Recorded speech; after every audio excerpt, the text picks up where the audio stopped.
Bem-vindos à primeira aula de radioatividade aqui do Desmistifica aí.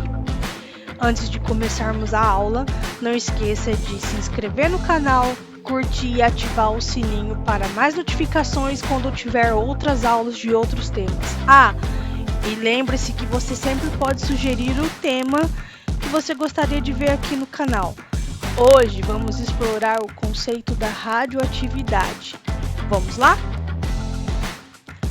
Vamos definir primeiramente o que é radioatividade, qual a sua definição básica, como foi a descoberta dos elementos radioativos, o papel de Henri Becquerel, Marie Curie e Pierre Curie nas pesquisas sobre radioatividade. Primeiro, o que é radioatividade? A definição básica da radioatividade é que a radioatividade é a atividade que certos átomos possuem de emitir radiação eletromagnética e partículas de seus núcleos instáveis, assim adquirindo a estabilidade. E a radioatividade também faz com que o elemento químico de um determinado número se transforme em outro elemento químico diferente. Mais à frente iremos entender um pouquinho melhor sobre isso. Qual o papel de Marie Curie, Pierre Curie e Henri Becquerel na descoberta dos elementos sobre a radioatividade é o que iremos ver a seguir também. A descoberta dos elementos radioativos e o papel de Henri Becquerel, Marie Curie e Pierre nas pesquisas sobre a radioatividade. Tudo começou com a descoberta dos raios-x em 1895, quando Wilhelm Conrad Röntgen descobriu os raios-x, que eram raios eletromagnéticos capazes de penetrar materiais opacos e imprimir imagens em filmes fotográficos. Isso abriu um caminho para pesquisas sobre a natureza dos raios eletromagnéticos e o fenômeno da radioatividade. Dada essa descoberta, em 1896, o físico francês Henri Becquerel descobriu a radioatividade acidentalmente. Enquanto ele estava estudando os raios-x, e realizou um experimento com cristais de sais de urânio em um ambiente escuro, ele percebeu que esses cristais emitiam radiação, mesmo na ausência de fontes de luz e raio-x. Diz a lenda que ele testou isso daí num dia chuvoso em Paris, e aí ele percebeu que os filmes ficaram velados, mesmo não tendo luz ali. Com essa descoberta, quase que simultaneamente, a Marie Curie e o Pierre Curie conduziram pesquisas pioneiras sobre a radioatividade logo após a descoberta de Becquerel, isso em 1898. Aí, então, eles isolaram dois novos elementos radioativos, o rádio e o polônio. Polônio, em homenagem à Polônia, terra natal de Marie, e rádio, que vem do nome radioatividade, a atividade do rádio. Mas quais são os tipos de radioatividade e como eles são emitidos, e as diferenças de penetração e a interação com a matéria? Bom, são três tipos de radioatividade: as partículas alfa e beta e a radiação eletromagnética gama. As características são: a alfa, ela é uma partícula pesada com carga elétrica positiva, constituída de 2 prótons e 2 nêutrons, como o átomo do hélio. Ele é muito semelhante. A partícula beta é leve, com carga elétrica negativa e massa desprezível, semelhante aos elétrons. E a gama é uma radiação eletromagnética, não possui carga elétrica e nem massa. A velocidade de penetração da partícula alfa é média, ela corresponde a 5% da velocidade da luz. A partícula beta chega a atingir 95% da velocidade da luz, e a partícula gama, a velocidade é igual à da luz, de 300 mil km por segundo. Qual o poder de ionização das partículas alfa? A partícula alfa possui o poder de ionização alto. Ela captura 2 elétrons do meio, transformando em um átomo de hélio, como vemos aqui no exemplo.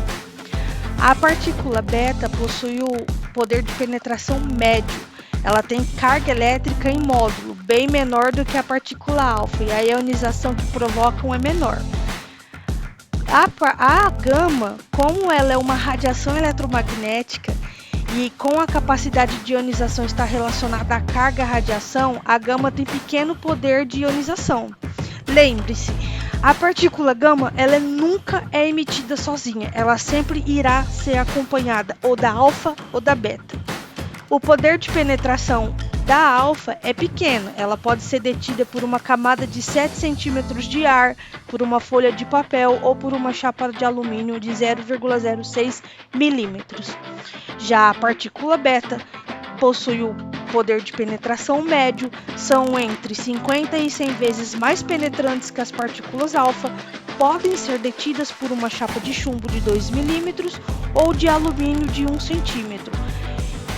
E a partícula gama possui um alto poder de penetração, são até mais penetrantes que os raios X, possuem um comprimento de onda bem menor, atravessam até 15 centímetros de aço, são detidas por placas de chumbo de 5 centímetros ou mais, ou por grossas paredes de concreto. Aqui vamos abordar o decaimento radioativo, quais são as leis da radioatividade, qual o conceito de meia-vida, como ocorre o decaimento e a transformação dos elementos radioativos em elementos estáveis. Primeiro, a lei da radioatividade diz que a primeira lei, quando um átomo emite uma partícula alfa do seu número atômico Z, ele diminui 2 unidades e o seu número de massa A diminui 4 unidades. Bom, primeiro vamos estabelecer que o número atômico Z é o número do elemento químico. Isso é único, é como o RG do átomo. Só ele possui aquele número. Por exemplo, o urânio 92. Nenhum outro elemento da tabela periódica irá ter o número atômico 92. Somente o urânio, e é assim que ocorre. No caso da partícula alfa, vemos que diminui 4 do número de massa e 2 do número atômico, e assim ele se transforma em outro elemento químico. É importante observar que, na emissão da partícula alfa, ocorre a conservação da massa A e da carga nuclear Z, do início ao fim do processo. Segundo a lei da radioatividade, é a lei que emite a partícula beta. Quando um átomo emite uma partícula beta, o seu número atômico Z aumenta uma unidade e o seu número de massa permanece constante. Mas é que você pode dizer, mas aqui está dizendo -1. Bom, aqui está dizendo -1 porque diz que é um elétron. A gente sabe que o sinal negativo na frente do número atômico está dizendo que ele tem um próton a mais e um elétron a menos. Então, ele vai permanecer positivo. Aí você pode observar que ele aumenta, ele ganha um próton e se transforma em outro elemento químico. Ocorre também a conservação de massa e da carga nuclear Z do início ao fim do processo. Aqui temos uma hipótese, a hipótese de Fermi, para a explicação da emissão das partículas beta, que são semelhantes aos elétrons do núcleo do átomo. A partícula beta ela é emitida quando o nêutron instável se desintegra, convertendo-se em um próton. Aqui existe a equação exemplificando isso, ó, um nêutron, o próton que fica no núcleo, mais a partícula beta que é eliminada do núcleo, mais a radiação gama, mais um neutrino. Seguindo esse mesmo raciocínio, também podemos explicar a formação do pósitron, ou a partícula beta positiva.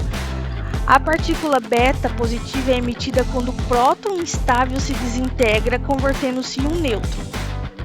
Aqui a equação. Nesse caso, se a gente verificar aqui, esse número irá ficar com -1 no número Z. Aplicações da radioatividade. Bom, a aplicação da radioatividade constitui uma gama ampla de aplicações.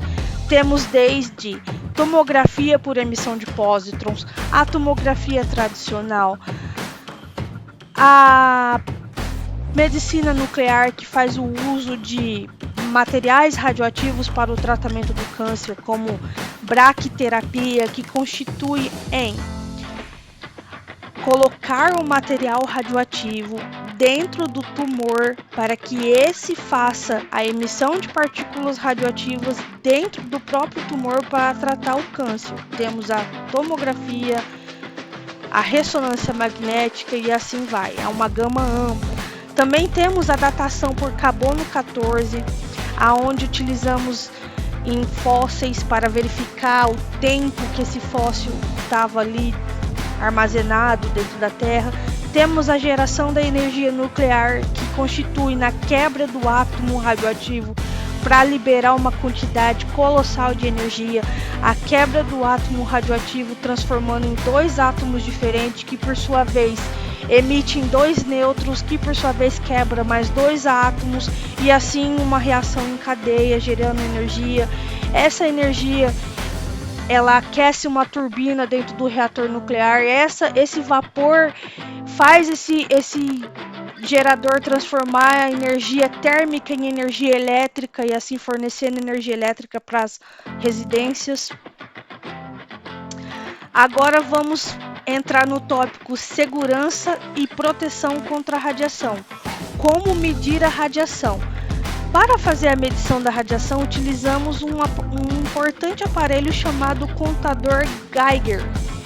Ele é um dos mais antigos e importantes métodos usados para medir a radiação. O contador Geiger se baseia no poder ionizante das emissões radioativas e consiste num aparelho. No interior dele existe um tubo de gás, normalmente argônio, que é colocado a baixa pressão, e um eletrodo de tungstênio. A radiação então penetra pela entrada desse aparelho, constituída de um material bastante fino, e colide com os átomos de argônio que fica no interior do tubo, ionizando-os e causando uma descarga elétrica entre o fio central, para onde migram os elétrons, e as paredes do tubo, para onde migram os íons positivos. Essa descarga elétrica então é detectada e aciona o alto-falante. Ali no visor é mostrado o nível da radiação que está sendo emitida. Equipamentos que utilizamos para proteger contra a radiação são normalmente aventais plumbíferos, que contêm chumbo em sua composição. Aqui eu tenho que explicar que mesmo usando o material, não é possível prevenir toda a radiação que é exposta. Então a exposição excessiva à radiação, ela afeta a saúde, ela pode causar desde efeitos ali na hora, como náusea, vômito, a efeitos prolongados da radiação no seu corpo, como tumor e câncer. Um exemplo clássico do efeito da radiação na vida humana é a série Chernobyl da HBO. Fica a dica aí, é muito boa. Bom, mas primeiro a gente tem que esclarecer equívocos comuns sobre a radioatividade. A radioatividade ela não é uma vilã. Não devemos temê-la, e sim respeitá-la. Ela é utilizada amplamente e tem muitos benefícios. A gente tem desde detectores de fumaça que utilizam decaimento alfa para poder detectar a fumaça. Temos a ionização e irradiação, esse é o termo mais correto, de alimentos,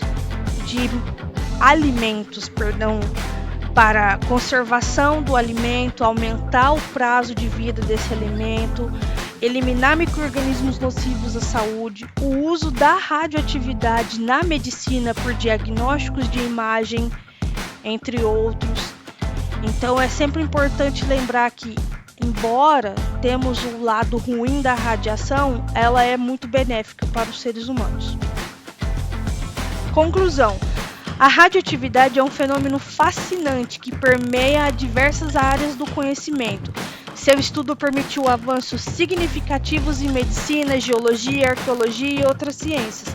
No entanto, é fundamental entender os riscos e tomar as devidas precauções ao lidar com substâncias radioativas. Nunca, mas em hipótese alguma, utilize materiais radioativos sem os devidos equipamentos de proteção.